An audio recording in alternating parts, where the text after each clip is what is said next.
कैसे हो बेटा आप सब। आई होप आप सब लोग ठीक हैं। तो लास्ट क्लास के अंदर बेटा हमने BSL की एप्लीकेशन को स्टार्ट किया था। अब इस लेक्चर के अंदर हम उस पार्ट को कंटिन्यू करेंगे और साथ में इसकी आगे की एप्लीकेशन को देखेंगे। उससे पहले हम फटाफट से रिकैप करते हैं कि BSL क्या था। बायट-सावर्ट लॉ।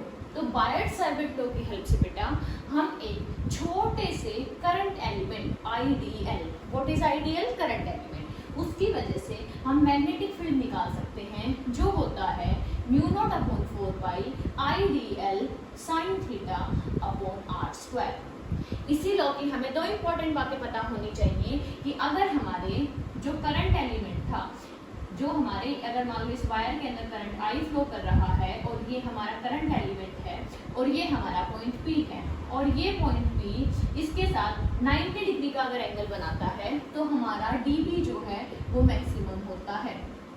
और साथ में हमें पता होना चाहिए कि अगर हमारा यही पॉइंट कहाँ लाई करता है बेटा, जो हमारा करंट एलिमेंट है उसके अलोंग लाई करता है, मतलब या तो थीटा 0 डिग्री हो या फिर थीटा 180 डिग्री। ये हम किस थीटा की बात कर रहे हैं, ये हम बात कर रहे हैं बेटा करंट एलिमेंट और जो R था, पोजीशन वेक्टर था, उसके बीच के एंगल के बारे में। अगर ये दोनों कंडीशन होती हैं तो हमारा dB जो होता है वो मिनिमम होता है इस केस में, मतलब 0 वैल्यू रखता है। ठीक है, फिर इसी BSL को अप्लाई करके हमने एक फाइनाइट वायर के लिए एक्सप्रेशन देखा। तो अगर हम फाइनाइट वायर के बारे में बात करें तो फाइनाइट के केस में हमारा एक्सप्रेशन आया था μ0/4 I/A sin φ1 प्लस sin φ2। फिर इसके हमने कुछ स्पेशल केसेस पढ़े थे। स्पेशल केसेस में क्या आता है बेटा, सबसे पहले इनफाइनाइट वायर आती है। इनफाइनाइट वायर में हम कहेंगे B = μ0/4 I/A। हम कहते थे इनफाइनाइट वायर के केस में हमारे दोनों ही एंगल 90 डिग्री हो जाते हैं और 90 डिग्री होने की वजह से हमारा ये मैक्सिमम आंसर आता है। अब हम कहेंगे अगर हम फाइनाइट की बात करें, लेकिन कैसी वाली, सेमी, या फिर आप कह सकते हैं उसको सेमी इनफाइनाइट। आप इसको सेमी फाइनाइट या सेमी इनफाइनाइट भी कह सकते हैं। तो हम कहेंगे कि जब सेमी वर्ड आता है, मतलब हाफ के बारे में बात होती है, तो एक एंगल तो 0 होता है और एक 90। क्वेश्चंस में पहचान कैसे करनी है कि हमारे पास अगर एक वायर है, ये इनफाइनाइट लॉन्ग तो है बट एक एंड के सामने वो पॉइंट रखा है, तो एक किसका केस बनेगा, ये सेमी इनफाइनाइट का केस बनेगा और इसका आंसर आएगा μ0 I/2πA। I am so sorry बेटा, यहाँ पे आएगा 2πA और यहाँ पे आएगा 4πA, क्योंकि ओरिजिनल में मेरे पास 4 था और यहाँ पे sin 90 1 बन जाएगा, sin 90 1 + 1 2 और उस 2 से ये 2 कैंसिल हो गए, यहाँ पे 2 आएगा। ठीक है, और यहाँ पे 4 आएगा। तो इस चीज़ को करेक्ट कर लेना बेटा। तो ये हमने केसेस लास्ट क्लास में डिस्कस किए थे। फिर हमने इसके कुछ न्यूमेरिकल्स किए थे। अब इसके बारे में एक क्वेश्चन के साथ हम एक छोटा सा कॉन्सेप्ट और डिस्कस करेंगे। देखो, जैसे बेटा इलेक्ट्रोस्टैट्स को याद करो, आप ना एक ऐसा पॉइंट निकालते थे एक सिस्टम के अंदर जहाँ पे हमारे चार्ज पे नेट फोर्स 0 होता था। मैं इलेक्ट्रोस्टैट्स से रिलेट करवाते हुए आपकी स्टार्टिंग कर रही हूँ। मान लो यहाँ पे एक +4 कूलम चार्ज हो और यहाँ पे एक -2 कूलम चार्ज हो, और मैं बोलूँ कि आप एक थर्ड चार्ज को कहाँ रखेंगे कि सच दैट उसके ऊपर नेट फोर्स 0 हो जाए, मतलब जो थर्ड चार्ज है उसकी पोजीशन के बारे में बात की जा रही है। तो आपने एक कॉन्सेप्ट अपने दिमाग में रखा था कि अगर हम लाइक चार्जेस के बारे में बात करेंगे तो उनका जो नल पॉइंट क्यों बोल रही हूँ मैं, फोर्स 0 हो गया, फोर्स 0 होगा तो मैं उसको नल पॉइंट बोल रही हूँ। तो देखो, अगर लाइक चार्जेस का केस है तो हमारा जो न्यूट्रल पॉइंट, नल पॉइंट या फिर वो पॉइंट जहाँ पे क्या था, इलेक्ट्रिक फील्ड 0 था या फिर फोर्स 0 था, वो होता था इन बिटवीन चार्जेस। और अगर हमारे अनलाइक चार्जेस होते थे तो हम कहते थे आउटसाइड मिलेगा। अब आउटसाइड में भी 2 रीजन थे बेटा, एक तो ये वाला रीजन था आपका और ये वाला रीजन था। तो आप कहेंगे कि उस चार्ज के पास मिलेंगे जिसका मैग्नीट्यूड क्या होता था, स्मॉल होता था। तो इस थ्योरी के अकॉर्डिंग आप कहेंगे अगर इनका डिस्टेंस मान लो 1 मीटर है तो छोटे वाले चार्ज से x डिस्टेंस पे आप कहेंगे यहाँ पे एक पॉइंट मिलेगा और यहाँ पे हम चार्ज q को रख सकते हैं। क्या ऐसे ही कुछ थ्योरी हमारे करंट्स के लिए भी वैलिड है? बिल्कुल है। तो इसी कॉन्सेप्ट के ऊपर हमें क्वेश्चन करते हैं। देखिए सबसे पहले आपके लिए क्वेश्चन है, आपके पास 2 वायर्स हैं। अब ध्यान से सुनिए वायर कैसे हैं। मान लो कि एक वायर है ये।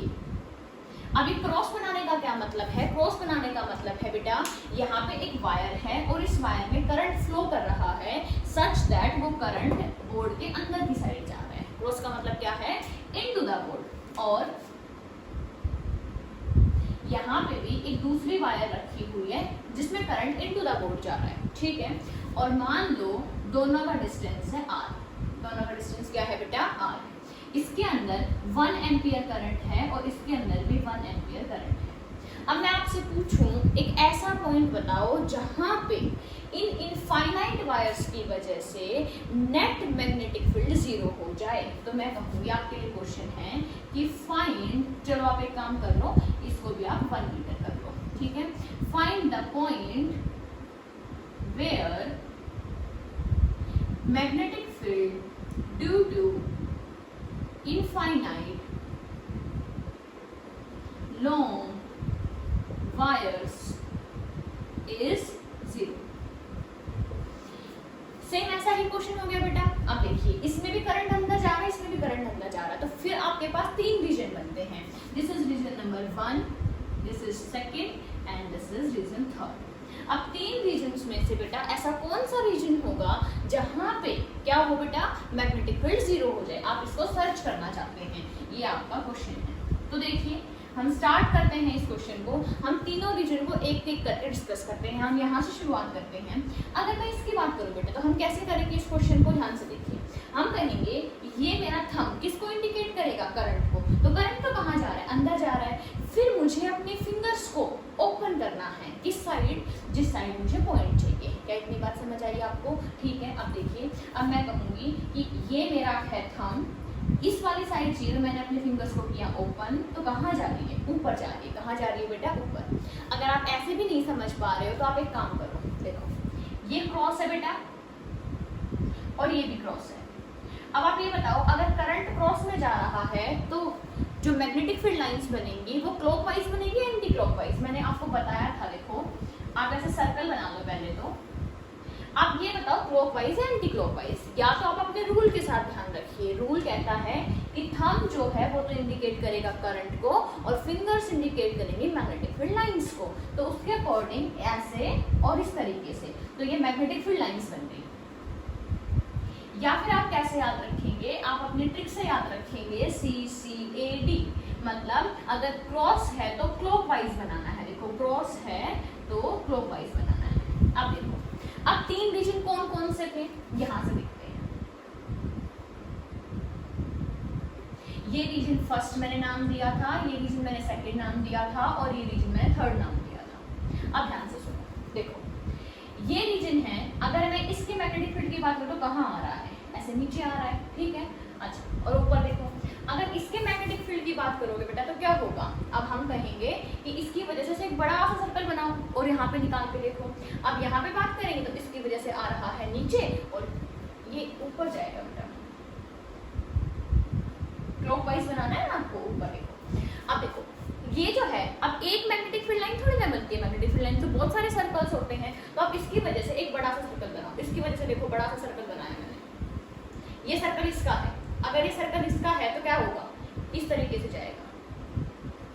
अब देखो यहाँ पे इसके बड़ा सर्कल ऊपर जा रहा है, इसका सर्कल ऊपर जा रहा है, दोनों सेम डायरेक्शन में जा रहे हैं, ठीक है। अब देखो ऐसे ही इसका एक बड़ा सर्कल बनेगा सेम डायरेक्शन में, दोनों कहाँ आएंगे? नीचे आएंगे। लेकिन यहाँ पे देखो कैसे हैं? अपोजिट। तो इतनी बात समझ आ गई, ठीक है। वैसे भी आप अपना जो भी रूल यूज करना चाहते हैं उसके अकॉर्डिंग कर सकते हैं, ठीक है। बस आपको ये देखना है डायरेक्शन कैसी होगी। मैंने आपको दोनों तरीके से बताया है। या तो आप अपने राइट हैंड का यूज करें बेटा, देखो कैसे करना है। ये आपका करंट गया, आपको इस रीजन में निकालना है। तो आपने क्या किया? हाथ ऐसे खोला और ऊपर आ गया। यहाँ से भी तो क्या आ रहा है? यहाँ से भी तो अपवर्ड आंसर आ रहा है ना। तो आपने यहाँ पे ऐसे थंब रखा, इधर खोला, ऊपर आ गया। तो इसका मतलब इसकी वजह से अपवर्ड डायरेक्शन, इसकी वजह से करते हैं। देखो ये रहा करंट, ऐसे खोला आपने ऊपर, तो इसकी वजह से भी ऐसे ऊपर आ गया, ठीक है। अब देखो इस पॉइंट पे निकालते हैं, ऐसे आपने थंब रखा, ऐसे खोला और ऊपर आ गया, तो ये ऊपर आ गया बेटा। यहाँ निकालना चाहूँ तो मेरा हाथ उल्टा पड़ रहा है, मुझे उस साइड जाना पड़ेगा। अब देखिए करंट अंदर जा रहा है, मुझे थर्ड रीजन की तरफ चाहिए, ऐसे तो नीचे चला गया। अब इसकी बारी बची हुई थी, देखो करंट अंदर है, मुझे इस रीजन में चाहिए तो नीचे जा रहा है, और मुझे यहाँ से इस रीजन में चाहिए तो नीचे जा रहा है। अब ध्यान से देखो, आपको दोनों डायग्राम से समझ आ गया होगा कि ये जो दो मैंने क्रॉस बनाए हैं, मतलब करंट बनाया है, इसकी वजह से जो मैग्नेटिक फील्ड बन रहा है बेटा, इस वाले रीजन में दोनों की वजह से अपवर्ड है, इस रीजन में दोनों की वजह से डाउनवर्ड है, और इस रीजन में एक अपवर्ड और एक डाउनवर्ड है। तो आप समझ गए होंगे बेटा, आपको तो कैंसिल करना है, और कैंसिल करने के लिए दोनों अपोजिट डायरेक्शन में होनी चाहिए। तो इससे आपको ये समझ आया होगा कि ये जो दो करंट हैं, इनकी वजह से जो एक ऐसा पॉइंट मिलने वाला है जहां पे हमारा B जो है वो कितना हो जाए, 0 हो जाए, वो मिलेगा इस वाले रीजन में, मतलब इन बिटवीन रीजन में। क्या इतनी बात समझ आती है? देखो क्या ये बिल्कुल यहाँ से सिमिलर नहीं हो गया? यहाँ पे तक एक जैसे चार्ज थे तो कहाँ मिलता था? In between. यहाँ पे देखो करंट एक जैसे हैं, एक जैसे होने का मतलब इनकी वैल्यू से नहीं है, इनकी डायरेक्शन से है। दोनों ही current into the board हैं। अगर दोनों ही आउट ऑफ द बोर्ड हो तो भी हम उनको सेम कहेंगे, लेकिन अगर एक इनटू है और एक आउट है तो वो अपोजिट हो जाएंगे। क्या इतनी बात याद रहेगी? तो देखो अब आपको बार बार ये क्वेश्चन नहीं करना, आपको अपना टाइम सेव करना है बेटा। तो आपको अपनी ट्रिक ध्यान रखनी है, जो आपको कंक्लूजन ध्यान रखना है वो ध्यान रखना है कि अगर आपके पास इस तरीके का सिस्टम है, मतलब आपके पास क्या है बेटा, आपके पास लाइक करंट्स हैं। लाइक करंट का मतलब क्या है? लाइक करंट का मतलब होता है उनकी डायरेक्शन का सेम होना। मतलब अगर हमारे करंट सेम डायरेक्शन के अंदर हैं तो हम कहेंगे कि magnetic field is 0 at in between point. और अगर हमारे अनलाइक चार्जेस हैं, मतलब अपोजिट डायरेक्शन के अंदर हैं, तो हम कहेंगे कि B जो 0 होगा वो एक ऐसे पॉइंट पे होगा विच लाई आउटसाइड। लेकिन आउटसाइड में बेटा कौन सा? जिसका स्मॉलर वैल्यू ऑफ करंट है उसकी तरफ होगा। तो चलिए बेटा इस क्वेश्चन को कंप्लीट कर लेते हैं। हम कहेंगे this is our wire number 1, this is our wire number 2। तो हम कहेंगे मैग्नेटिक फील्ड निकालते हैं वायर नंबर 1 से। अब कहाँ निकालना चाहते हैं? इन बिटवीन निकालना चाहते हैं। इन बिटवीन कहाँ पे? मान लो ये एक पॉइंट है, तो मैं कहती हूँ ये पॉइंट इससे x दूर है, तो इससे कितना दूर हो जाएगा? ऑब्वियसली बात है बेटा 1 - x। कितना हो जाएगा? 1 - x। तो फर्स्ट की वजह निकालो। अब क्वेश्चन कहता है वायर कैसी है? इनफाइनाइट लॉन्ग है, तो हम कहेंगे μ0I/2π। ये क्या था? डिस्टेंस था साथ में। तो देखिए डिस्टेंस कितना अज्यूम किया है? x अज्यूम किया है। क्लियर? और करंट की वैल्यू कितनी है? करंट की वैल्यू है 1। इतना हो गया बेटा, ठीक है। अब B2 निकालते हैं। देखिए B2 होगा μ0I/2π, बट यहाँ पे होगा 1 - x is equal to μ0I की वैल्यू फिर से 1 है और 2π 1 - x। अगर आप चाहते हैं कि जो B नेट है वो हो जाए 0, तो डायरेक्शन कैसे है? अपोजिट है। कैसे है बेटा? अपोजिट है। फर्स्ट की वजह से आंसर कैसे आया था? अंदर, सामने, नीचे। ठीक है ना? करंट है अंदर, सामने पॉइंट है, तो नीचे मैग्नेटिक फील्ड है, तो इसकी वजह से नीचे आया था और इसकी वजह से ऊपर आया था। तो हम कहेंगे नेट 0 हो सकता है अगर इनके मैग्नीट्यूड बराबर हो जाएं, क्योंकि डायरेक्शन तो ऑलरेडी इनकी अपोजिट है। अब देखिए जो चीज कैंसिल होती है उसको काट दो बेटा। x is equal to 1 - x, और यहाँ से ये इस साइड आएगा और ये बनेगा 2x इज इक्वल टू 1 और x is equal to half. बिल्कुल हमारे बात को सेटिस्फाई करता है। हमने क्या कहा था कि पॉइंट उस साइड होता है जो करंट स्मॉल होता है। यहाँ पे तो दोनों ही करंट सेम है, ये भी 1 एम्पियर, ये भी 1 एम्पियर। तो जो हमारा नल पॉइंट, न्यूट्रल पॉइंट या वो पॉइंट जहाँ पे मैग्नेटिक फील्ड है 0 वो बिल्कुल उसके बीच में मिला, इन बिटवीन मिला। तो इतनी बात क्लियर है बेटा? एक बार इसको ध्यान से देखो, फिर हम उसके बाद आगे डिस्कस करते हैं। तो हमारा एक क्वेश्चन था जिसमें हमने ट्रिक क्या सीखी है कि अगर हमारे करंट सेम नेचर के हैं या सेम डायरेक्शन में हैं तो उनका जो B0 है वो बीच में मिलेगा, अदरवाइज वो बाहर मिलेगा। ठीक है, अब ऐसे ही आपने एक दो चीजें और पढ़ी थी जिसको हम पढ़ना चाह रहे हैं। अब देखिए, अब मान लो बेटा फिर से हम एक वायर बना रहे हैं, ये एक वायर है और ये एक दूसरी वायर है। अब आप मैग्नेटिक फील्ड देखिए, आप इस डायरेक्शन में भी मैग्नेटिक फील्ड देखेंगे और इस डायरेक्शन में भी देखेंगे। अगर इसको मैं +x बोलती हूँ तो ये -x हो जाएगी। क्या तरीका है बेटा देखने का? अपना राइट हैंड लेंगे, करंट की डायरेक्शन में थंब को इंडिकेट करेंगे, तो करंट जा रहा है अंदर, थंब भी चला गया अंदर। जिस पॉइंट पे निकालना है उसकी साइड फिंगर्स को लेके जाएंगे और हमारी पाम किसको रिप्रेजेंट करेगी? हमारी पाम मैग्नेटिक फील्ड की डायरेक्शन को रिप्रेजेंट करेगी। तो हम गए अंदर, फिर फील्ड सामने, तो नीचे आंसर आया। तो आंसर क्या आया बेटा? ऐसे नीचे। ठीक है, अच्छा क्या मैं इस पॉइंट के लिए निकाल लूँ? तो इस पॉइंट में देखो हम क्या करेंगे, हम ऐसे करेंगे कि भाई ये रहा हमारा थंब, मैंने फिंगर्स को खोला, पाम कहाँ है? ऊपर, तो यहाँ पे देखो ऊपर। कितनी बात क्लियर हुई? इस पॉइंट के लिए भी निकाल लें। देखो ये करंट कहाँ आ रहा है? डॉट, डॉट मतलब बाहर आना, आउट ऑफ द पेपर आना। तो देखो बाहर की साइड थंब कर दिया, इस पॉइंट पे चेक करते हैं, सामने हाथ खोलो, नीचे। अगर मैंने इस डायरेक्शन में अपना हाथ खोला था, मेरी पाम थी नीचे, ये मैग्नेटिक फील्ड की डायरेक्शन है। क्या हम इसके लिए निकाल सकते हैं? बिल्कुल निकाल सकते हैं। देखिए हम कहेंगे इस साइड जैसे ही हम जाएंगे तो ये रहा हमारा थंब, हमने अपने फिंगर्स को खोला और पाम है ऊपर। अब आपको कुछ समझ आ रहा होगा। देखो अगर मैं इसको +x बोलती हूँ तो ये -x है। ऊपर वाली डायरेक्शन को यूजुअली हम क्या बोलते हैं? ऊपर वाली डायरेक्शन को यूजुअली हम +y बोलते हैं और नीचे वाली को हम यूजुअली -y बोलते हैं। बट हम तो इन एरो से किसको इंडिकेट कर रहे हैं? ये हमारे मैग्नेटिक फील्ड को इंडिकेट कर रहे हैं, तो हम भी यहाँ पे मैग्नेटिक फील्ड लिखेंगे। बेसिकली बेटा हम ग्राफ प्लॉट करना चाहते हैं। क्या प्लॉट करना चाहते हैं? ग्राफ, क्योंकि आपके मॉड्यूल में ऐसे क्वेश्चंस हैं। देखिए ये आपके पास करंट हो गया, ठीक है। अब यहाँ पे इसको सेंटर पे रखा आपने और आप इसका ग्राफ प्लॉट करना चाहते हैं। ये इनफाइनाइट वायर है, ध्यान दीजिए ये ग्राफ हम किसके लिए कर रहे हैं? इनफाइनाइट वायर के लिए। अब देखिए इनफाइनाइट वायर के लिए मैग्नेटिक फील्ड का फॉर्मूला क्या होता है? वो होता है μ0 I/4πa। सॉरी बाय मिस्टेक उसने 4 लिखा, 2πa। अब अगर ये सारी चीज कांस्टेंट है और मैं कहूँ करंट भी कांस्टेंट है तो हमारा B और A इनवर्सली प्रोपोर्शनल है। मतलब हम जितनी दूर जाएंगे मैग्नेटिक फील्ड कम हो जाएगा।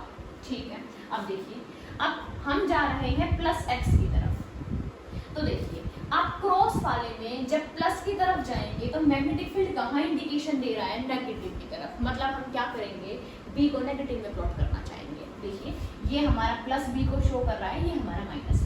ये कन्वेंशन है, आप इन कन्वेंशन को चेंज भी कर सकते हैं, कोई प्रॉब्लम नहीं है। देखिए अब हमारा B कहाँ है? नीचे। देखो x तो है पॉजिटिव और B है नीचे, मतलब नेगेटिव। तो x positive B negative graph बनेगा यहाँ पे। स्मूथली ग्राफ बनाएंगे बेटा, डिक्रीजिंग का।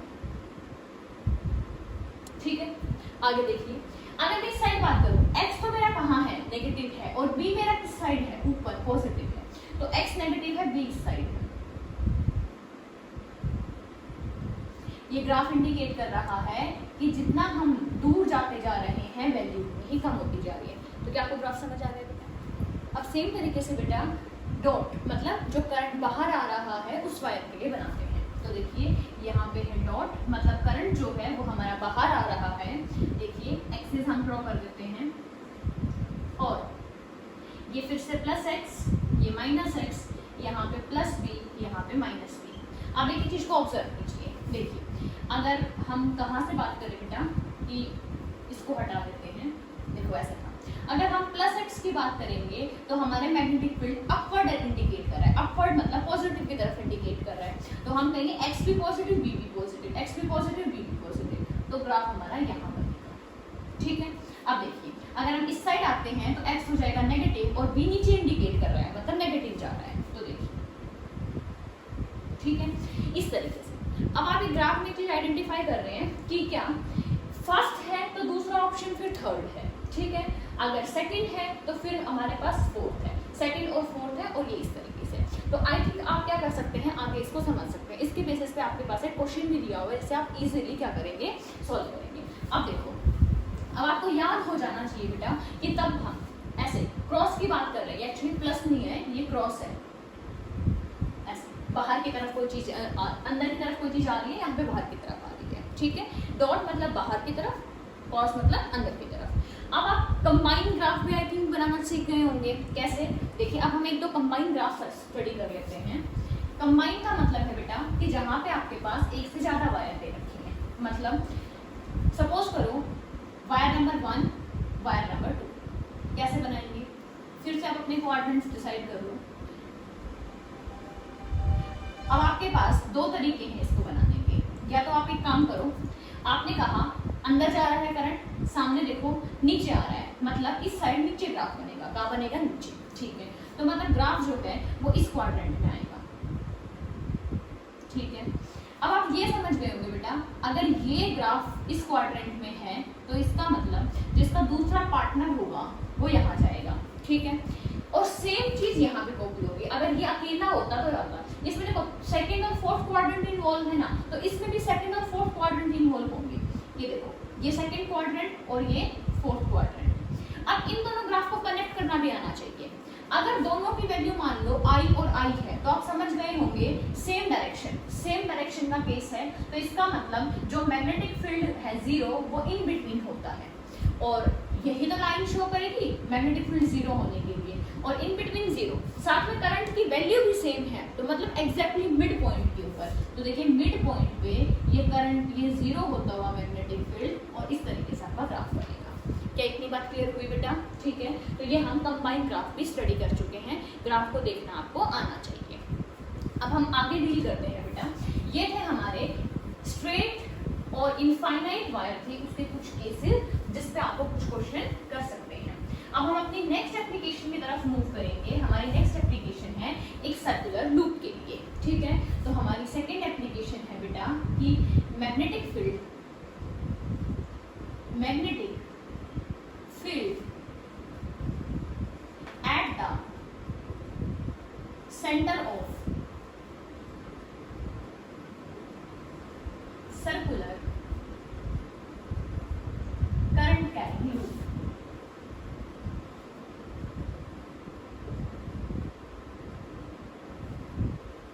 मतलब इस बार जो हमारी लूप है वो किस फॉर्म की है, वो एक सर्कल के फॉर्म की है, और उसके सेंटर पे हम मैग्नेटिक फील्ड निकालना चाहते हैं। तो देखिए ये हमारे पास सर्कुलर वायर हो गई, ये इसका सेंटर है। मान लो इस सर्कल का जो रेडियस है वो कैपिटल R है, और आप यहाँ पे मैग्नेटिक फील्ड करें। अब मैग्नेटिक फील्ड तो करंट की वजह से आएगा, तो मान लेते हैं हम क्लॉकवाइज करंट फ्लो कर रहे हैं। तो वैसे तो आप अपने CCAD रूल से बता सकते हैं, CCAD अगर क्लॉकवाइज करंट है तो क्रॉस बनेगा सेंटर पे। सेंटर पे क्रॉस बनने का क्या मतलब है कि जो हमारा मैग्नेटिक फील्ड होगा वो अंदर होगा। इसको हम इसलिए देख सकते हैं। अब देखिए बेटा, इसको हम डील कैसे करेंगे बेटा, इसका थ्योरेटिकल पॉइंट ऑफ व्यू ना बहुत इंपॉर्टेंट है। इसके डेरिवेशन में हम बहुत सारी चीजें सीखेंगे जो हमारे आगे काम आएंगी। देखिए बहुत छोटा सा डेरिवेशन है। यहाँ पे एक छोटा सा एलिमेंट लेते हैं, आप समझ गए। एप्लीकेशन तो BSL की है। BSL किस पे वैलिड होता है, स्मॉल एलिमेंट पे वैलिड होता है। तो मैं कहती हूँ IDL, फिर से एक स्मॉल करंट एलिमेंट ले लिया। अब देखो करंट कहाँ जा रहा है, सामने जा रहा है। करंट कहाँ जा रहा है, करंट जा रहा है बेटा सामने, ठीक है। अब आपको अपनी फिंगर्स को ओपन करना है, करंट है सामने और फिंगर देखो नीचे की साइड ओपन करनी है। करके मेरा पाम कहाँ है बेटा, मेरी पाम है बोर्ड की तरफ। मतलब क्या हुआ इसका मतलब हुआ कि करंट कहाँ जाएगा, मतलब सॉरी मैग्नेटिक फील्ड कहाँ जाएगा, अंदर जाएगा। सेम देखो, क्या कहीं और लेना चाहोगे, हाँ यहाँ एक एलिमेंट चूज करते हैं। अब देखो करंट जा रहा है ऊपर, ये पॉइंट है, इसकी तरफ फिंगर खोलो, पाम कहाँ है, अंदर की साइड है। मैग्नेटिक फील्ड कहाँ हुआ, अंदर की साइड को। यहाँ एक एलिमेंट कंसिडर कर लो, इस एलिमेंट में देखो करंट कैसे जा रहा है, इस साइड जा रहा है। पाम कहाँ खोली, ऊपर की साइड, क्योंकि पॉइंट कहाँ है, खोलो, मैग्नेटिक फील्ड कहाँ है, अंदर की तरफ है, बोर्ड की तरफ है, तो इसलिए मैंने क्रॉस बनाया है। आप क्या नोटिस कर पा रहे हैं, ये सारे छोटे छोटे एलिमेंट्स एक ही डायरेक्शन में कंट्रीब्यूट कर रहे हैं। आप कहीं से भी एलिमेंट चूज कर लो, आप यहाँ से चूज करो अंदर, यहाँ से चूज करो अंदर, यहाँ से चूज करो अंदर, आप यहाँ से चूज करेंगे तो आपको अपोजिट हैंड बढ़ रहा है। मैं यहाँ से करके दिखाती हूँ, यहाँ से ऐसे किया और अंदर नीचे की साइड आ रहा है, ठीक है। तो आप ये समझ गए होंगे कि इस पूरे सर्कल में जितने भी एलिमेंट्स हैं, सभी एलिमेंट्स एक ही डायरेक्शन में इंडिकेट कर रहे हैं। किस डायरेक्शन में, इनटू द बोर्ड। मतलब मैग्नेटिक फील्ड कहाँ होगा, इनटू द बोर्ड। ये बात क्लियर हुई। आप इस तरीके से भी याद कर सकते हैं। देखिए कैसे, आपने क्लास 10th में पढ़ी होगी ये चीज। ये क्लॉकवाइज है, तो आप क्या बना सकते हैं, आप इसमें एक एस बना सकते हैं। और देखिए एस की डायरेक्शन भी कुछ ऐसी बनेगी। मतलब जो आपको फेस दिखाई दे रहा है वो साउथ दिखाई दे रहा है, और आपको जो नहीं दिखाई दे रहा, मतलब जो बोर्ड के पीछे है, वो नॉर्थ है। क्लियर हुई बात। और हमारा मैग्नेटिक फील्ड कहाँ जा रहा है, अंदर की साइड जा रहा है। क्लियर। चाहे तो आप ऐसे याद रख सकते हैं या आप ऐसे याद रख सकते हैं। क्लियर हुआ। CCAD रूल सबसे बेस्ट है, आप उसे याद रखिए। अब हमें करना क्या है, हमें तो नेट मैग्नेटिक फील्ड निकालना है। तो हम कह सकते हैं कि ideal, what is ideal, ideal है हमारे पास स्मॉल करंट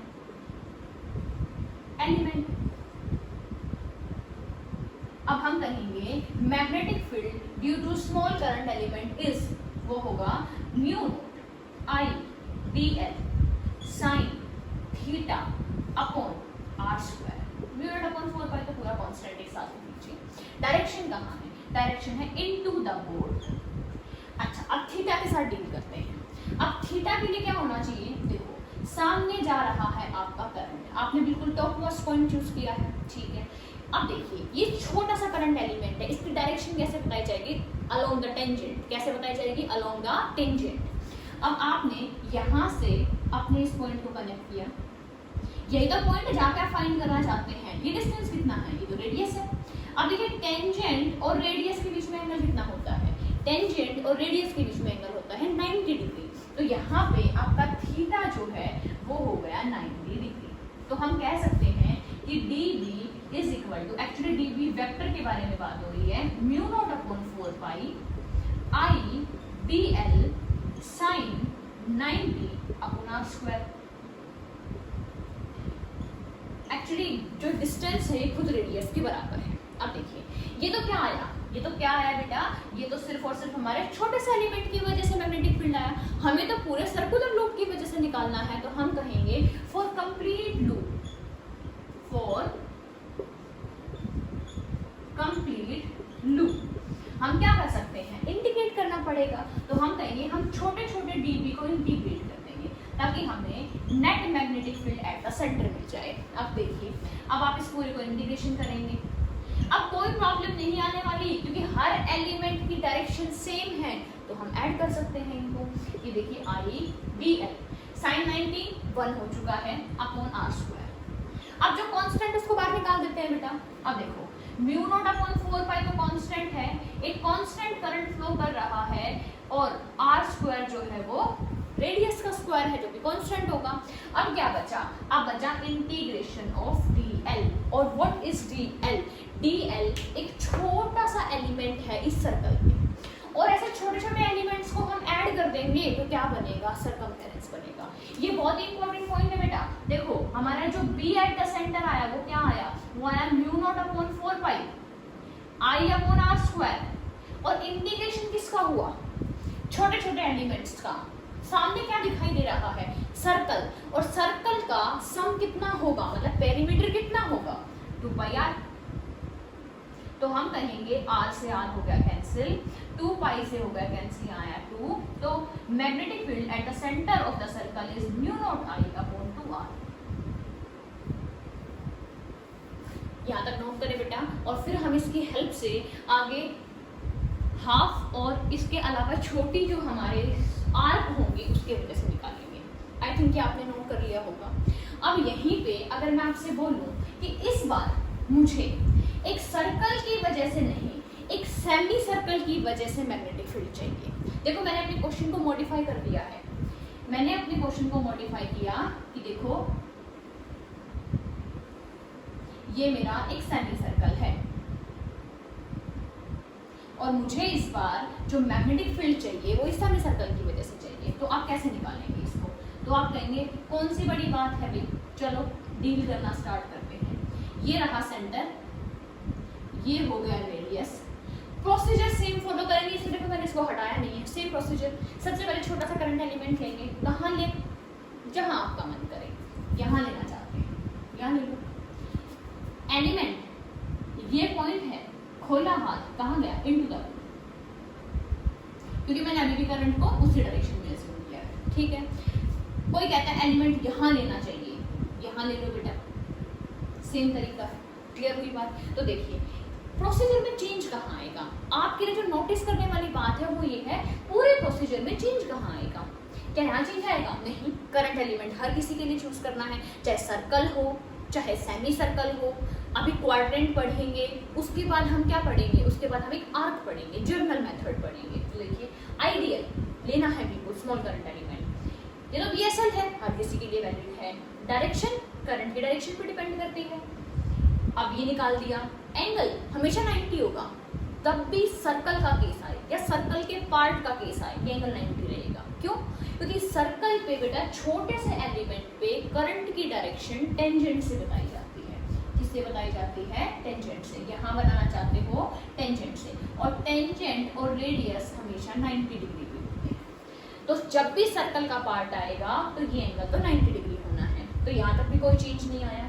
आगे देखते हैं, क्या हमें कंप्लीट लूप निकालनी है। इस बार हमारी लूप क्या है, एक सेमी सर्कल है, तो क्या हमें इंटीग्रेशन आपको नहीं करना पड़ेगा? बिल्कुल करना पड़ेगा, ठीक है। सर्कल नहीं है पूरा, एक हमारे पास सेमी सर्कल है, पर इंटीग्रेशन तो अभी भी चाहिए। अब देखिए इंटीग्रेशन भी कर रहे हैं, यहाँ इस स्टेप तक कोई चेंज नहीं आएंगे, ध्यान से देखना। अब देखो लास्ट क्वेश्चन में सर्कल था, तो डीएल एक छोटा एलिमेंट है, ऐड होके पूरा पेरीमीटर बनेगा। तो आपने किसका पेरीमीटर लिखा? 2πr, सर्कल का पेरीमीटर लिखा। इस बार क्या है आपके पास? इस बार आपके पास सेमी सर्कल है। तो देखो यहाँ से अब यहाँ शिफ्ट हो जाओ।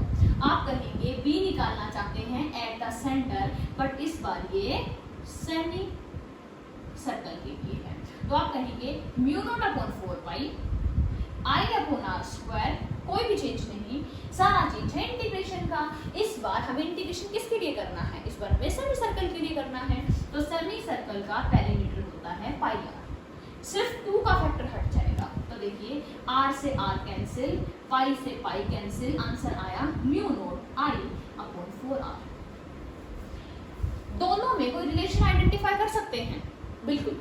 अगर सेंटर एक पूरे सर्कल के लिए जो आया है उसको हम हाफ करते हैं तो सेमी सर्कल। देखो सर्कल का हाफ सेमी सर्कल, सर्कल का हाफ सेमी सर्कल, तो फॉर्मूले का भी हाफ सेमी सर्कल का फॉर्मूला करके देख लो। ये फुल सर्कल के लिए फॉर्मूला था म्यू नॉट आई अपॉन 2r। इसका हाफ कर दो, इसको क्या कर दो, डिवाइड बाई 2 कर दो। तो 2/1 घूम के क्या बनेगा, घूम के 1/2 बनेगा। क्या बनेगा बेटा? 1/2। तो 1/2 बनते ही 2 से 2 मल्टीप्लाई होकर 4 बन जाएगा। एक भी बात क्लियर है? आई थिंक ये बात आपको सबको समझ आई होगी, ठीक है। ये भी आप नोट कर सकते हैं, पूरा डेरिवेशन नोट करने की जरूरत नहीं है, बस लास्ट में नोट कर लीजिए कि सेमी सर्कल के लिए ये फॉर्मूला होता है। और आपने ट्रिक याद कर लीजिए कि अगर हमने सर्कल से सेमी सर्कल के लिए हाफ कर दिया तो हम फॉर्मूले में भी हाफ कर देंगे, मतलब हाफ से मल्टीप्लाई कर देंगे, ठीक है। अब सेम क्वेश्चन को फिर से आगे प्रोसीड करते हैं, इस बार क्वाड्रेंट के लिए। किस बार करेंगे? क्वाड्रेंट, मतलब 1/4। देखो क्वाड्रेंट बन गया आपके पास। इसके लिए मैं सॉल्व करना चाहूँ, क्या इसमें कोई चेंज आएगा? नहीं। Same current element, same Biot-Savart law, integration, change कहाँ आएगा भाई? अब आपके पास आर्क ही बेटा इतनी है, तो आपको इतने का ही तो इंटीग्रेशन करना है ना। ये बात समझ आ रही है? तो अगर मैं इतने का इंटीग्रेशन करूंगी तो लेंथ भी कितनी लिखनी है? मुझे 1/4 लिखनी है। ये लेंथ कितनी होती है? पूरे सर्कल की लेंथ होती है 2πr, लेकिन ये तो एक सर्कल का 1/4 पार्ट है, तो लेंथ भी 1/4 हो जाएगी। तो ये हो जाएगा πr डिवाइड बाई 2। ये किसका आंसर है? ये हमारे डीएल का इंटीग्रेशन है। तो चलो यहाँ पे डीएल का इंटीग्रेशन पुट करते हैं। तो हमारा बी एट द सेंटर, लेकिन किसका? ये क्वाड्रेंट की बात हो रही है। ये आएगा mu naught upon 4π I upon R square, और साथ में πr अपॉन 2। ये क्या है? πr अपॉन 2 इस डीएल का इंटीग्रेशन। अब देखो फटाफट, अच्छा बेटा ये तो रेडियस लेना है ना, तो रेडियस तो कैपिटल आर है हमारा। इसको कैपिटल आर करते हैं। ये आर स्क्वायर था, कैंसिल, पाई से पाई कैंसिल और 4 2 जा 8, तो mu naught I upon 8 R. अभी बताओ, अगर आपको ये पता है तो क्या आप ये निकाल सकते हो? आई थिंक निकाल सकते हैं। कैसे? ये पूरा सर्कल था और ये पार्ट जिसका हम निकालना चाहते हैं, ये सर्कल का 1/4 है, सर्कल का 1/4, तो आपने इसको 1/4 कर दिया, आपने इसको क्या कर दिया 1/4। तो आप देखिए आपके पास था mu naught I upon 2 R, फटाफट इसको 1/4 करो, 1/4 करते 4 2 जा 8, ये आंसर आ गया। क्लियर हुआ? मतलब अगर आपको ये पता है कि आपके सामने जो फिगर प्रेजेंट है अगर वो सर्कल का 1/4 पार्ट है तो आपको इस फॉर्मूले को 1/4 करना है। सेम तरीके से इसको फटाफट नोट करें और फिर एक क्वेश्चन का सॉल्यूशन दें। अगर मान लो आपके सामने मैं कहूं कि ये पार्ट सॉल्व करना है और ये जो एंगल है ये 60 डिग्री है, कैसे सॉल्व करोगे? तो आप समझ रहे होंगे जो कॉन्सेप्ट अभी लॉजिक कंटिन्यू चल रहा है उसमें आप ही कह रहे होंगे देखो ये एंगल 60 है, अगर सर्कल होता तो एंगल कितना होता 360। अगर मैं सर्कल को 6 से डिवाइड कर दूं तो आंसर कितना आ गया 60। मतलब ये 60 एंगल इंडिकेट करता है this is the 1/6 of a circle. ये क्या है बेटा 1/6 ऑफ ए सर्कल। तो इसको 1/6 कर दो, इसका आंसर निकालना है, सर्कल का आंसर लिखो, इसका 1/6 कर दो, mu naught I upon 12 R, आ गया आंसर। ठीक है, लेकिन मैम अगर बहुत बार हमें ना पता हो कि 1/5 पार्ट है 1/7 पार्ट है कितना पार्ट है तो कैसे करेंगे? कोई नहीं, जनरल फॉर्मूला निकाल देते हैं। अब हम फॉर्मूला निकालने जा रहे हैं magnetic field at the centre due to an arc. किसके लिए निकालेंगे बेटा? ये एट द सेंटर तो निकालेंगे लेकिन सर्कुलर रूप के लिए नहीं, एक आर्क के लिए निकालेंगे। देखिए at the centre due to arc. अब ये आर्क कैसी है? जनरल है बिल्कुल, मतलब हमने एक सर्कल का पार्ट लिया, यहाँ करना चाहते हैं, ठीक है। वैसे सर्कल के पार्ट में आपको इसकी जरूरत नहीं है, इसको आप रोटरी फॉर्म में बना सकते हैं। ये एंगल है थीटा, ये पूरी आपकी आर्क है, ठीक है। कैसे करेंगे सॉल्व? इस तरीके से करंट फ्लो कर रहा है, बताओगे। अब हम कहेंगे छोटा सा एलिमेंट ले लो, एक एलिमेंट क्या करें मैम क्लॉकवाइज है, CCAD क्लॉकवाइज है, क्रॉस बनेगा, ठीक है। और आपको बताया था सर्कल का चाहे पूरा पार्ट हो चाहे आधा पार्ट हो, कुछ भी पार्ट हो, उसमें हर एलिमेंट की वजह से मैग्नेटिक फील्ड सेम डायरेक्शन में आता है। तो इस बार क्या करना है? सेम कहानी रिपीट नहीं करने वाली इस बार भी मैं कहूंगी कि हम यहाँ तक पहुंच चुके हैं कि B हमें कैसे मिलेगा, इंटीग्रेशन ऑफ B से। और इंटीग्रेशन किसका है? म्यू नोट आई DL अपॉन 4 पाई और आर स्क्वायर, क्योंकि ये जो रेडियस है ये r है, ठीक है। अब देखो, अब हम कहेंगे mu naught upon 4 pi R square और i बाहर आ चुका है, इंटीग्रेशन किसका? DL। What is DL? इस बार हम आर्क के लिए सॉल्व कर रहे हैं तो ये DL है length of arc, length of arc. अब लेंथ ऑफ आर्क कैसे निकालेंगे? एक फॉर्मूला याद करो, theta is equal to arc upon radius. तो आर्क क्या आएगी? Theta into arc. बस इस आर्क की वैल्यू यहाँ पुट कर दो, तो B का आंसर आ गया mu naught I upon 4 pi R square और यहाँ पे थीटा इंटू आर। एक आर से एक आर क्या होगा बेटा? कैंसिल। तो आपका आंसर बन गया mu naught I theta upon 4 pi R. But ध्यान रखना theta must be in radians, theta degree में नहीं होना चाहिए, थीटा रेडियंस में होना चाहिए। तो फटाफट इस फॉर्मूले को नोट करो, अब हम क्वेश्चंस के साथ डील करेंगे, ठीक है। तो आई थिंक आपने यहाँ तक नोट कर लिया होगा। अब छोटे छोटे पॉइंट्स जो हमारे सर्कल और हमारी आर्क से रिलेटेड हैं उनको डिस्कस करते हैं। देखिए, अब जो फॉर्मूले आपने लिखे मैं फटाफट उनको लिख देती हूँ। अगर दो सर्कल है और फिर हम निकालना चाहते हैं B एट द सेंटर, तो mu note I upon 2R, ठीक है। अगर हमारे पास सेमी सर्कल है तो हम B निकालना चाहते हैं at centre, mu naught I upon 4r। ठीक है, अगर आर्क है और फिर हम निकालना चाहते हैं तो ये होगा म्यू नॉट आई अपॉन थीटा और 4y। क्लियर हुआ? अब देखिए बेटा, जो ये फॉर्मूले यहाँ पे लिखे हुए हैं, इस टाइम पे जो हमने सर्कल कंसिडर किया था वो सर्कल कुछ इस तरीके से था। मतलब हम कह सकते हैं कि एक बार इस वायर को एक सर्कल की फॉर्म दी गई थी, लेकिन अगर आपकी वायर की लेंथ ज़्यादा है तो आप क्या कर सकते हैं, जरूरी तो नहीं है सर्कल एक बनाए, आप इसी के ऊपर और सर्कल पे सर्कल बना सकते हैं, मतलब नंबर ऑफ टर्न्स को इंक्रीज कर सकते हैं। तो आप क्या करेंगे, आप हो सकता है एक टर्न बनाया आपने, अब आपने 2 बना दिए, हालांकि छोटे बड़े नहीं हैं, ये मैंने थोड़ा दूर बना था कि आपको दिखे कि 2 टर्न्स हैं। ऐसे ही आप 3 टर्न बना सकते हैं, आप 4 बना सकते हैं। सपोज करो आपके पास सर्कल है, सर्कल में n नंबर ऑफ टर्न्स है और सभी जो सर्कल्स हैं वो सेम रेडियस के हैं, तो फिर सेंटर पे मैग्नेटिक फील्ड का फॉर्मूला क्या होगा। मतलब हम अभी भी सर्कल के सेंटर पे मैग्नेटिक फील्ड पढ़ना चाहते हैं, लेकिन n नंबर ऑफ टर्न्स के साथ। तो कुछ नहीं बेटा, हम अपने फॉर्मूले में n से मल्टीप्लाई कर देंगे। ठीक है, अगर n टर्न्स होगा तो हम क्या करेंगे, n से मल्टीप्लाई कर देंगे। क्लियर हुआ? तो ये फॉर्मूला भी आपको नोट डाउन करना है। अब हम फटाफट से कुछ अच्छे क्वेश्चंस की प्रैक्टिस करते हैं जिसमें हमारे कॉन्सेप्ट्स और अच्छे से क्लियर हो। देखिए, सबसे पहले हम बोर्ड लेवल के 2 क्वेश्चंस करते हैं जो आपके बहुत बार आते हैं पेपर में। अब मान लो कि आपके पास एक सर्कल है, ये सर्कल इस तरीके से, दूसरा जो सर्कल है वो इस तरीके से। क्या आप इस डायग्राम को थोड़ा सा समझ पाएंगे बेटा? मतलब एक्चुअली ये 2 डायमेंशनल ही, मैं इसमें 3 डायमेंशनल पिक्चर को दिखाना चाह रही हूँ, जो आपको थोड़ा इमेजिन करना है अच्छे से। ये जो 2 सर्कल है बेटा इस तरीके से हैं कि इनके प्लेन आपस में परपेंडिकुलर हैं। कैसे? एक सर्कल ऐसे है, ऐसे मेरे सामने रखा वैसे समझिए, ये प्लेन है उसका, और दूसरा सर्कल ऐसे है। देखो, ये 2 मार्कर ले लेती हूँ मैं, ये 2 मार्कर आपको कैसे दिखाई दे रहे हैं, ये 2 मार्कर आपको परपेंडिकुलर दिखाई दे रहे हैं। तो आप ये समझिए कि एक तो सर्कल ऐसे है, मतलब ये मार्कर एक सर्कल का डायमीटर का काम कर रहा है और ये मार्कर दूसरे सर्कल के डायमीटर का काम कर रहा है। इतनी बात क्लियर हुई?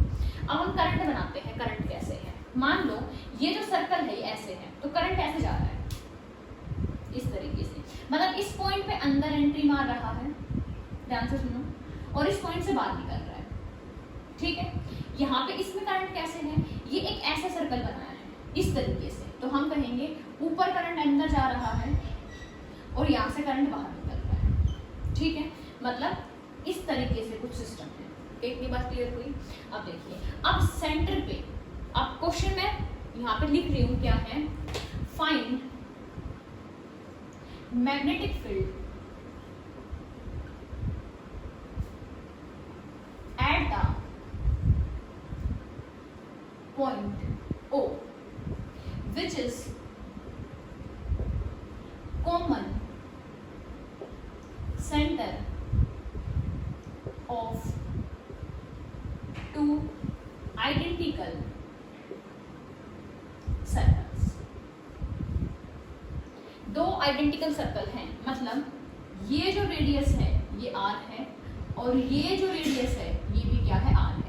अब इसके अंदर मान लो करंट I1 है और इसके अंदर मान लो करंट I2 है। इस क्वेश्चन को कैसे सॉल्व करेंगे, ध्यान से देखो। आप इसको 2 सर्कल इमेजिन मत करो, आप एक बारे में एक ही सर्कल इमेजिन करो। आप सोचो ऐसे एक सर्कल है मेरे सामने, ध्यान से देखो, ऐसे एक सर्कल है मेरे सामने, करंट ऐसे अंदर जा रहा है, ऐसे आके बाहर निकल रहा है, ऐसे अंदर जा रहा है और ऐसे आके बाहर निकल रहा है। ठीक है, तो अब हम क्या करें, अब हम मैग्नेटिक फील्ड निकालते हैं। तो तरीका देखो, ऐसे करंट जा रहा है, ऐसे बाहर निकल रहा है, थंब कहाँ है, पूरी प्रोसेस में थंब है ऊपर। तो जो I2 है ना, ये I2 की वजह से जो मैग्नेटिक फील्ड होगा B2, ये होगा ऊपर। ठीक है, इसको देखते हैं। इसमें क्या हो रहा है, इसमें करंट ऐसे जा रहा है, इसमें करंट कैसे जा रहा है, ऐसे जा रहा है। ठीक है, क्या बात समझ आई?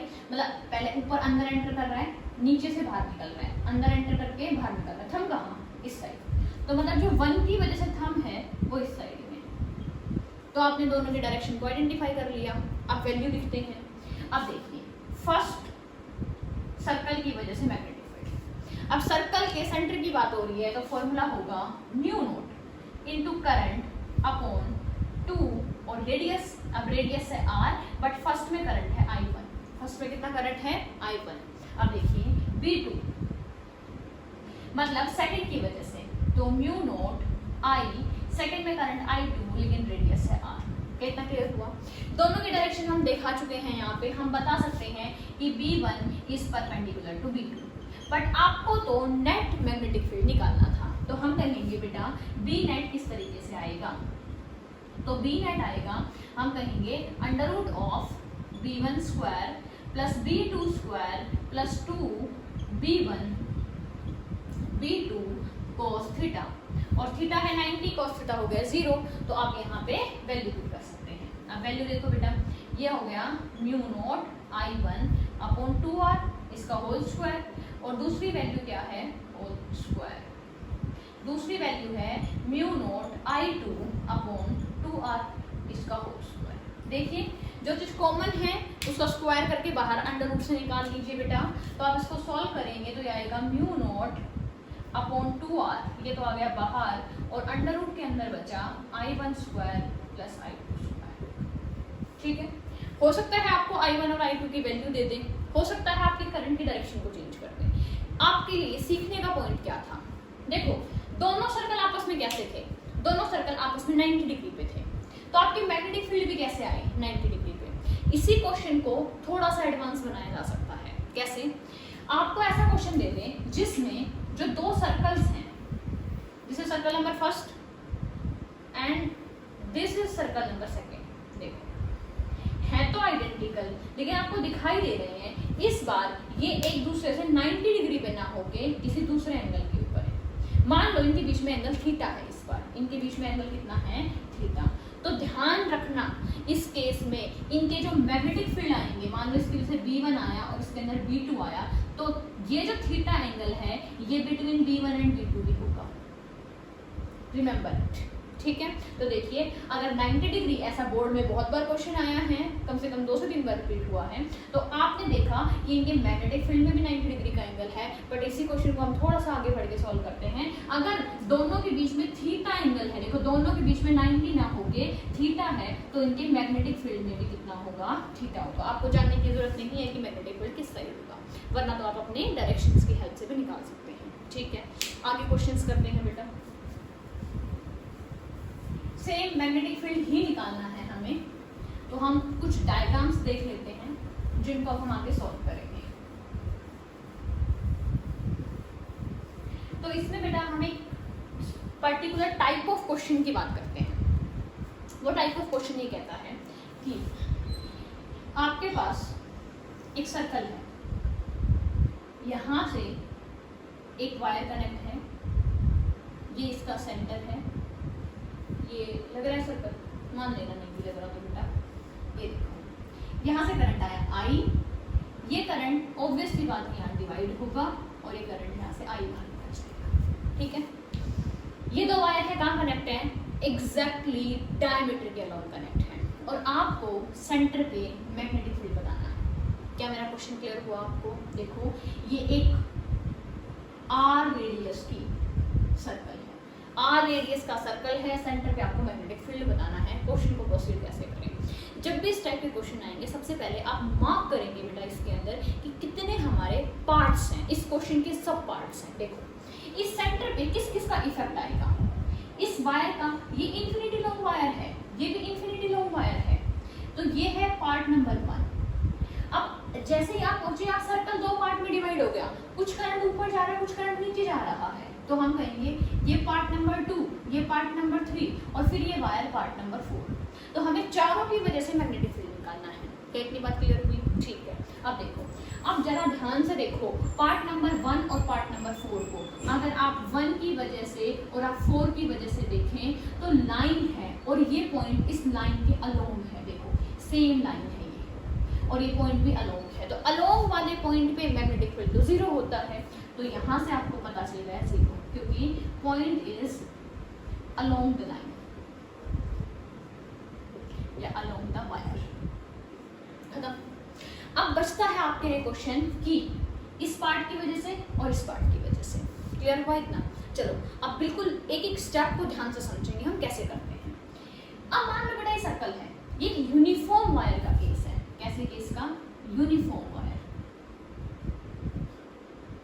अगर यूनिफॉर्म वायर है तो क्या हुआ होगा? यूनिफॉर्म वायर है तो मतलब इस पूरी वायर का एरिया सेम है, मतलब पूरी वायर का अपर पार्ट का भी लोअर पार्ट का भी एरिया सेम है, डेंसिटी सेम है, क्योंकि सेम वायर को यूज कर रहे हैं। तो देखो बेटा, अब आपको ये क्वेश्चन इलेक्ट्रिसिटी से रिलेट करना है। यहाँ पे करंट आएगा, करंट दो पार्ट में डिवाइड होगा। अब देखो मैंने इस वायर का नाम 2 दिया है, इसको मैं I2 बोल देती हूँ, इसको मैं I3 बोल देती हूँ। अब ये I2 और I3 की वैल्यू क्या होगी ये हमें फाइंड करनी है। तो आपको ये पता है कि करंट तो रेजिस्टेंस के अकॉर्डिंग डिवाइड होता है, करंट तो रेजिस्टेंस के अकॉर्डिंग डिवाइड होता है, और रेजिस्टेंस होता है R = ρL/A। अब इसमें दो पार्ट है, ध्यान से देखो, upper part lower part, upper part lower part, दोनों का रो और ए सेम है।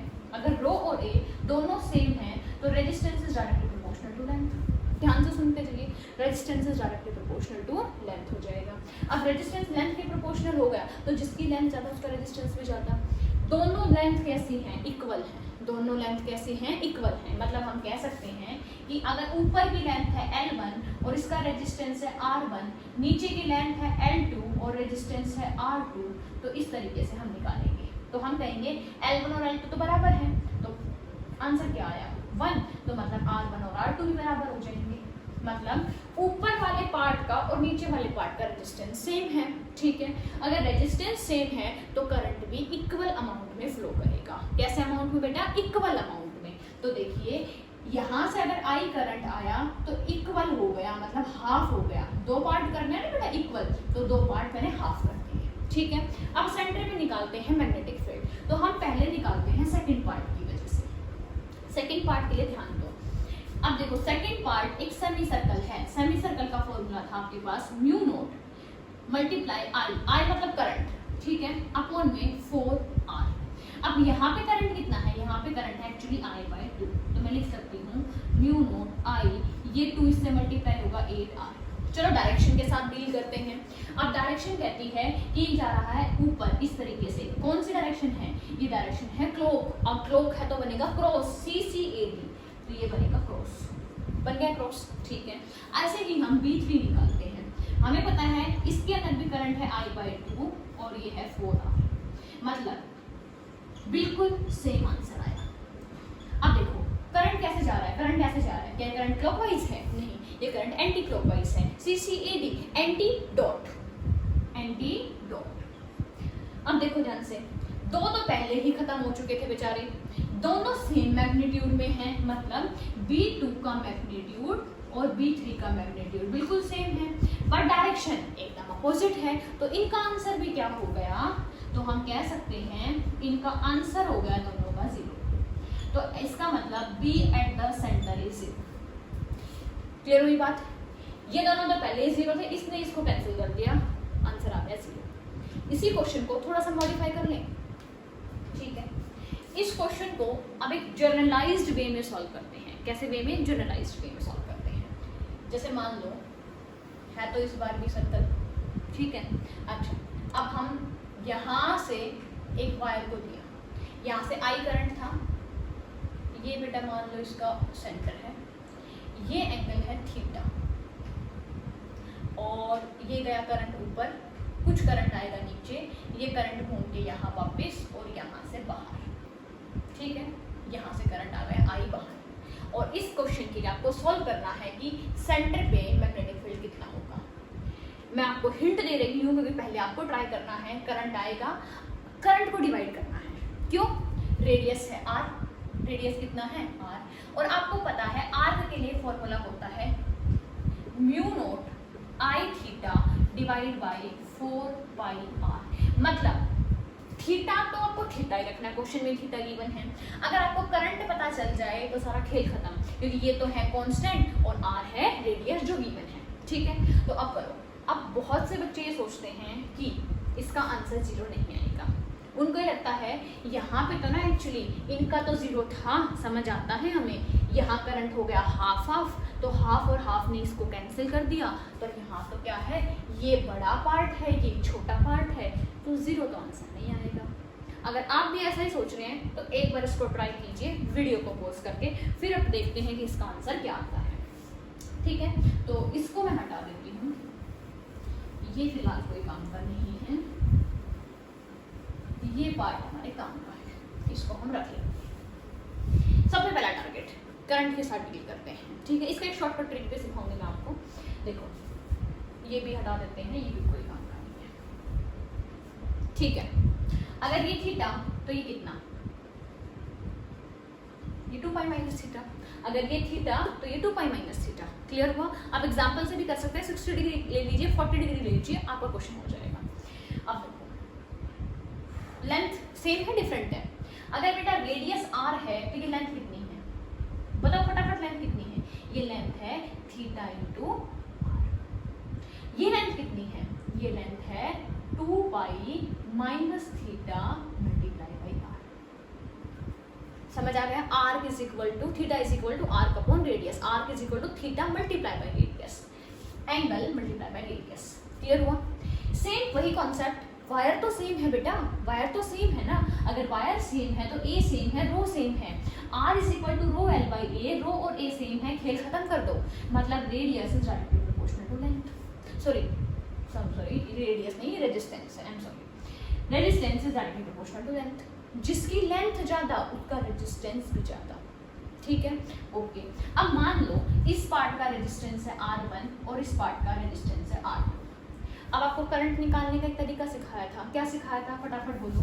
सबसे पहले क्या निकालते थे? रेजिस्टेंस का रेशियो निकालते थे। तो हम कहेंगे रेजिस्टेंस का रेशियो निकालो, तो ये रेशियो है R1 रेशियो R2। फिर हम क्या करते थे? हम कहते थे देखो अगर 1:2 आता था तो मैं कहती थी दोनों को ऐड करो, तो दोनों को ऐड करो, दोनों को ऐड कर दिया। अगर आपको निकालना है I1 तो क्रॉस करना होता था ना, I1 निकालना है तो 2 यहाँ पे आएगा, और I2 निकालना है तो 1 यहाँ पे आएगा। ये देखो, ये आपका हो गया I1 और ये हो गया आपका I2। एक भी बात क्लियर हुई? अब देखो resistance is directly proportional to length. Resistance किसके प्रोपोर्शनल है बेटा? लेंथ के प्रोपोर्शनल है, और लेंथ कितनी है यहाँ पे? V1 है।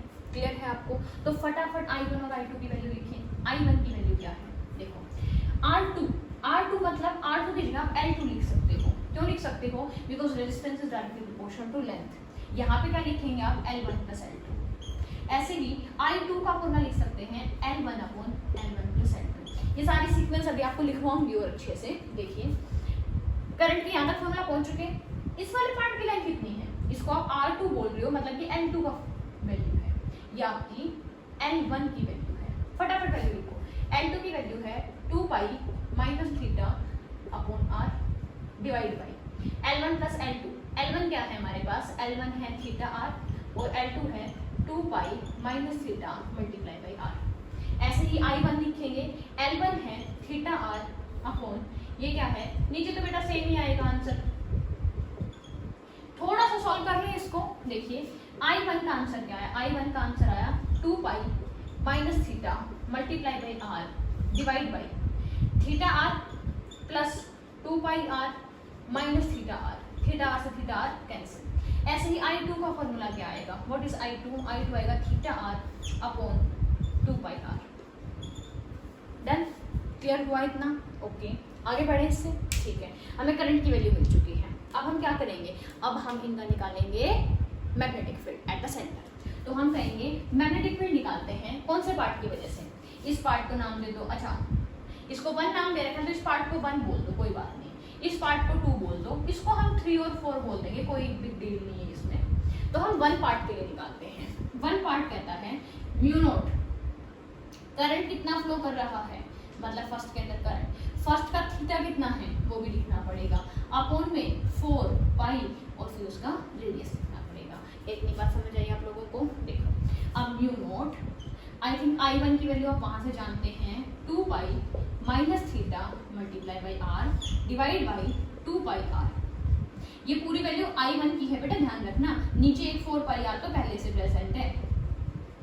और थीटा 1 की वैल्यू क्या है? इसको तो हम थीटा 1 को क्या लिखेंगे? ये फर्स्ट पार्ट में इसको थीटा लिख दो, बहुत है इतना, आ गया थीटा।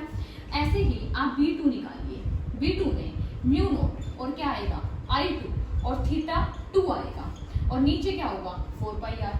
ठीक है, फटाफट देखिए, अब बस लास्ट है, फटाफट देखिए बेटा, म्यू नॉट I2, यहाँ से I2 लिखो, theta R upon 2 pi R. साथ में क्या करना है, I2 के बाद क्या आता है, थीटा 2 आता है, ये थीटा 2 कितना है 2 पाई माइनस थीटा। फटाफट एक्सप्रेशंस को देखिए, कुछ चीज दिखाई दी आपको, अरे एक चीज छूट गई बेटा, 2 पाई आर तो यहाँ से 4 पाई आर छूट गया। अब ये भी कह देते मैं कुछ भी दिखाई नहीं दे रहा, सेम सेम। तो हाँ देखो, B1 B2, B1 मैंने इसके पार्ट को बोला है, B2 मैंने इसके पार्ट को बोला है। क्या नोटिस की, देखो इतनी देर तक आप वीडियो देख चुके हो बेटा, तो थोड़ी तसल्ली से हो देखना, प्लीज जल्दबाजी मत करना, एक बार देखो ध्यान से। करंट की वजह से आ गया 2 पाई माइनस थीटा, और थीटा की वजह से आ गया थीटा, यहाँ हो गया उल्टा। यहाँ करंट में थीटा था तो थीटा के अंदर 2 पाई माइनस थीटा था, दोनों मल्टीप्लाई हो गए।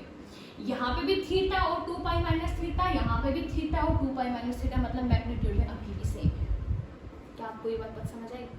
कितना अच्छा एक सिमेट्रिक का सा आंसर है कि आप अगर इस सर्कल में एक पॉइंट से करंट को एंटर करवा रहे हो, दूसरे से बाहर निकाल रहे हो, चाहे आप सिमेट्रिक तरीके से करो, चाहे आप थीटा एंगल पे करो, सर्कल की वजह से तो आंसर 0 ही आएगा। और यही फैक्ट आपको याद रखना है, ये डेरिवेशन आपसे पेपर में नहीं पूछा जाएगा, मैं सिर्फ आपके इसके इंपॉर्टेंट पॉइंट्स लिखवा रही हूँ कि ऐसे क्वेश्चन से आपको क्या सीखना है। तब भी आपको इस तरीके के क्वेश्चन दिखाई दे तो आपको सिर्फ ये याद होना चाहिए, अगर आपको करंट निकालना पड़ जाए, जैसे यहाँ निकाल रखा है, जिसका फॉर्मूला है R2 R1 प्लस R2, या तो इस रेशियो से निकालो। Resistance is directly proportional to length, length क्या है L2 upon L1 plus L2। और ध्यान से सुनो, लेंथ R और R तो यहाँ पे भी आता है, थीटा के प्रोपोर्शनल है, किसके प्रोपोर्शनल है थीटा, तो आप ऐसे भी लिख सकते हो। क्लियर हुआ? ये किसका अमाउंट है, ये I का अमाउंट है, I का अमाउंट। एक्चुअली इसमें सभी साथ I मल्टीप्लाई होना चाहिए था। ठीक है, क्या इतनी बात समझ आई? तो ये हमारे पास एक क्वेश्चन था कि इस क्वेश्चन में भी चाहे करंट थीटा एंगल से एंट्री ले रहा है, सर्कल का आंसर तो 0 है। ध्यान से सुनना, मैंने कहा है कि सर्कल की वजह से आंसर 0 है, वायर की वजह से 0 हो भी सकता है और नहीं भी हो सकता। इस केस में चेक करते हैं, ये सेंटर है, ये लाइन सेंटर की तरफ ही मूव कर रही है, ये लाइन भी सेंटर की तरफ ही है, अलोंग वाला आंसर है 0 आंसर आएगा। ऐसा कोई एग्जांपल है जहाँ पे नॉन 0 आंसर आता है? बिल्कुल आता है। देखिए, ये आपके लिए होमवर्क रहेगा बेटा, इसका क्वेश्चन का आंसर आपको बताना है मुझे। देखो, यहाँ से करंट एंटर कर रहा है, ये सेंटर है, यहाँ पे करंट कुछ जाएगा, ये I करंट आएगा, यहाँ कुछ करंट जाएगा और करंट लीव करके इस डायरेक्शन में चला जाएगा। This is infinitely long wire. इस सिमेट्री का आंसर आपको मुझे बताना है। ठीक है, क्या इसका आंसर 0 होगा या नॉन 0 होगा, और 0 होगा तो कौन से पार्ट के लिए 0 होगा। अब हम छोटे छोटे क्वेश्चंस को, बस 2-3 क्वेश्चन से 2-4 मिनट का काम है, बस वो डिस्कस करते हैं ताकि हमारे मैक्सिमम क्वेश्चन इस टॉपिक से कवर हो जाए। अब इसमें और किस तरीके के क्वेश्चन आते हैं, फ्यू डायग्राम्स बेटा, फिर आपका ये टॉपिक अच्छे से कवर हो जाएगा। देखिए,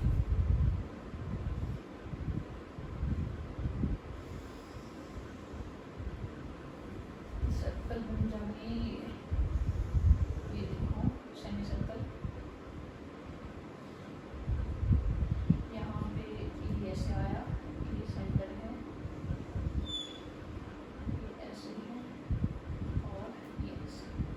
ये मान लो ओवरलैप कर रही है। ठीक है, ये फाइनाइट भी कह सकते हो, इनफाइनाइट भी कह सकते हो, कोई प्रॉब्लम नहीं। ये सर्कल है, देखो यहाँ से करंट I चला, ये करंट ऊपर गया, यही करंट इस वायर में आया, और ये करंट यहाँ आया, और ये करंट यहाँ आया। ठीक है, अब मान लो इसका रेडियस है R, और ये है बेटा मान लो R/4। ये क्वेश्चन सोल्व करना है, कैसे करेंगे? देखो, टुकड़े गिनो कितने हैं, एक यहाँ है, एक ये है, एक ये पार्ट है, एक ये पार्ट है, और एक ये पार्ट है। पहले वायर को डील कर लेते हैं। ये वायर है, यहाँ निकालना है O पॉइंट पे, सामने है, इस वायर के भी अलोंग है, इस वायर के भी अलोंग है, तीनों वायर के अलोंग का आंसर 0, मतलब B1, B5 B3 0। सर्कल के साथ डील करते हैं, सर्कल सर्कल, ठीक है। कौन सा है? क्लॉक, क्लॉक मतलब क्रॉस। फटाफट देखो ये क्या है, फटाफट बोलो क्या है? Clock anti clock. ये भी क्या है बेटा? क्लॉक। ये है क्लॉक और ये भी है क्लॉक। क्लॉक को सर्कल मतलब क्या बनेगा? CCAD। क्लॉक मतलब क्रॉस बनेगा। दोनों की वजह से क्रॉस बन रहा है मतलब ऐड करना है। सेमी सर्कल का म्यू नॉट आई अपॉन 4r, इसकी वजह से भी म्यू नॉट आई अपॉन 4, लेकिन यहाँ का रेडियस है r/4। खत्म क्वेश्चन आपका, ठीक है। इस तरीके से आपको बहुत सारे डायग्राम्स मिल सकते हैं। फॉर एग्जाम्पल लास्ट क्वेश्चन है, फटाफट देखिए।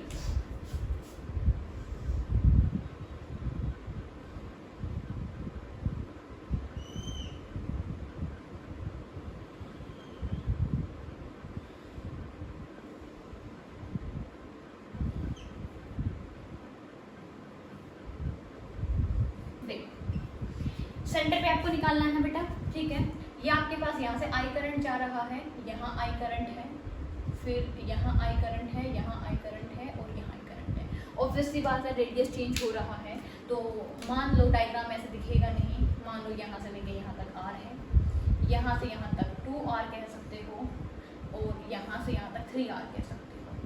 कैसे सॉल्व करूँ? फटाफट पार्ट करो। Part number 1 2 3 4 5 6 7। पहला निपटारा वायर का। वायर ये रही एक, पॉइंट कहाँ है? अलोंग। ये रही वायर, पॉइंट कहाँ है? अलोंग। ये है वायर, पॉइंट कहाँ है?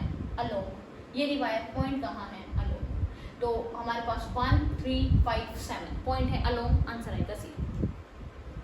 1 3 5 7 आंसर आएगा 0। अब देखो एक आर्क यहाँ है, एक आर्क यहाँ है, एक आर्क यहाँ है, दिखाई दे रहा हो तो सभी का एंगल है थीटा, लेकिन सभी का रेडियस डिफरेंट है। सेकंड आर्क के लिए रेडियस r है, फोर्थ आर्क के लिए 2r है और सिक्स्थ के लिए 3r है। आई थिंक आप इसको सॉल्व कर सकते हैं। तो ये है बेटा हमारे सर्कल के लिए, लेकिन हमें अभी तक सर्कल के सेंटर पे मैग्नेटिक फील्ड देखा है। आपको याद है आपने एक्सिस के ऊपर एक सर्कल लिया था, उसकी एक्सिस के ऊपर इलेक्ट्रिक फील्ड देखा था। सेम हम नेक्स्ट वीडियो में सर्कल की एक्सियल पॉइंट पे मैग्नेटिक फील्ड को कवर करेंगे। तब तक आपको इसके कुछ क्वेश्चंस प्रैक्टिस करने हैं।